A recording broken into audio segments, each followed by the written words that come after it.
gouvernement en général répond non à cette question. Bon, alors, l'inflation, allons-y. On parle de ça à propos des soldes, parce que les soldes, voilà. vous savez tout sur les soldes. Hein. Parce que l'inflation, c'est un chiffre très important, calculé par l'INSEE, l'Institut national de la statistique.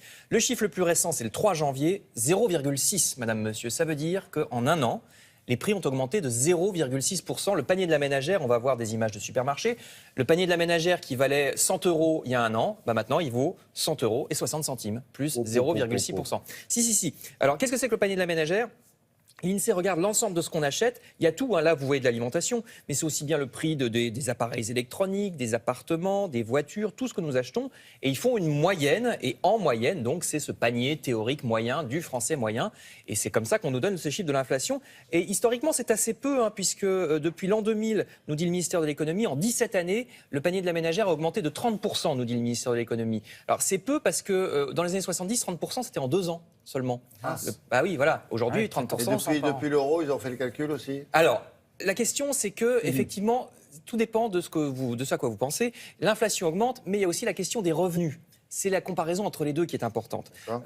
Alors, vous allez voir, je vous donne une image du 19e siècle. Au 19e siècle, pour vous donner une idée, un employé gagne seulement, regardez, quelques milliers de francs par an. Un employé gagne 5 000 francs par an, c'est très très peu. Mais évidemment, les prix sont en rapport. C'est ça l'important, c'est la comparaison entre ce qu'on gagne et les prix. Vous allez voir un menu de restaurant, à l'époque, vous payez, vous voyez, votre poisson 60 centimes dans un restaurant, 75 centimes. Donc les prix sont très faibles. Le problème, c'est qu'année après année, ça s'est mis à augmenter, notamment à cause des guerres. Pendant les guerres, il n'y a rien à manger, donc tout augmente, tous les prix augmentent, et les prix et les salaires vont se courir après. Les prix augmentent, les salaires augmentent, les prix augmentent, les salaires augmentent, etc. Dans les années 50, catastrophe, on en arrive à des chiffres énormes. Vous voyez, le prix de la viande, c'est 230 francs, 315 francs le kilo. Les 210 francs, on reste dans la viande, hein, vous remarquez. Et le problème, c'est qu'on va devoir même créer des nouveaux billets de banque avec de plus en plus de zéros. Il y a quelques souvenirs qui vont être rappelés à l'esprit des plus anciens d'entre nous. Vous allez voir, le billet de 10 000 francs dans les années 50, il y avait aussi un billet de 5 000 francs.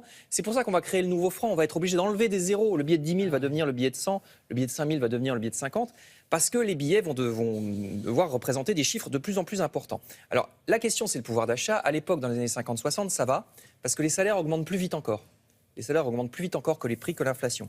De nos jours, les salaires augmentent toujours plus vite que l'inflation, mais à peine. Donc vous me disiez tout à l'heure que les prix augmentent, c'est vrai, 0,6% cette année. Surtout depuis l'euro, on a toujours dit que pas tant que ça. Alors ça augmente effectivement un peu. Demandez au panier et demandez à la ménagère, ils sont d'accord pour dire que... Mais ça dépend sur quoi, parce qu'il y a des produits qui ont baissé et des produits qui ont fortement augmenté. Donc une moyenne. Regardez, voilà, ça c'est un caméscope dans les années 80, 9 900 francs, c'est extrêmement cher pour l'époque, c'est 2 fois le SMIC. Aujourd'hui, ça coûte presque plus rien. Vous avez un petit appareil qui vous coûtera presque rien. Donc le prix de l'électronique, par exemple, c'est quelque chose qui a beaucoup baissé, l'alimentation aussi. Par contre, forte augmentation de, par exemple, l'immobilier a très fortement augmenté. Les voitures coûtent beaucoup plus cher qu'auparavant. Les chaussures, monsieur, les chaussures pour hommes. Par exemple.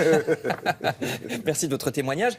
Et alors ça dépend donc des objets dont on parle, mais ça dépend aussi de qui on parle. Voyez cette courbe.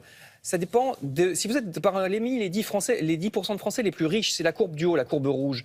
Là vous voyez, votre revenu a augmenté plus vite que l'inflation. C'est pour ça que la courbe augmente, la courbe rouge. Par contre, si vous êtes tout en bas, la courbe jaune, c'est les Français les plus pauvres. Vous voyez que la courbe elle est toute plate. Eux, ça veut dire que leurs revenus n'ont pas augmenté plus vite que l'inflation. Donc effectivement, si vous êtes dans une des courbes toutes plates, ça veut dire que vos revenus n'ont pas augmenté plus vite que l'inflation. Et vous remarquez que toutes les courbes sont plates, sauf les 10% de Français les plus riches. Donc moralité, les prix et les salaires se courent tout le temps après, sans arrêt. Hein, c'est depuis des centaines d'années. Mais il y a des gens qui savent courir plus vite que les autres. Oui. Moralité, il vaut mieux être riche et en bonne santé. Voilà, et bien portant, exactement. On n'a pas fait ça pour rien. Hein. Mais effectivement, 30%, vous me posiez... C'est nécessaire qu'on vous dise ça, surtout. Essayez d'être dans les 10%. Vous me posiez la question depuis l'euro, c'est-à-dire depuis l'an 2000. Oui. Ça, je peux vous répondre, 30% d'augmentation depuis l'an 2000. Est-ce que c'est beaucoup, est-ce que c'est pas beaucoup? C'est moins que dans les années 70. En tout cas, c'est une augmentation. De 30%. Et ça dépend si votre salaire a suivi ou pas. Le mien, je sais pas. Non, vous, c'est Je pense qu'on est dans les courbes plates. Non, il n'y en avait pas question. Quoique, là, ça va, c'était bien. On a assez bien compris, c'était très clair. Très bien. Je suis pour l'augmentation. Ouais, merci Frédéric.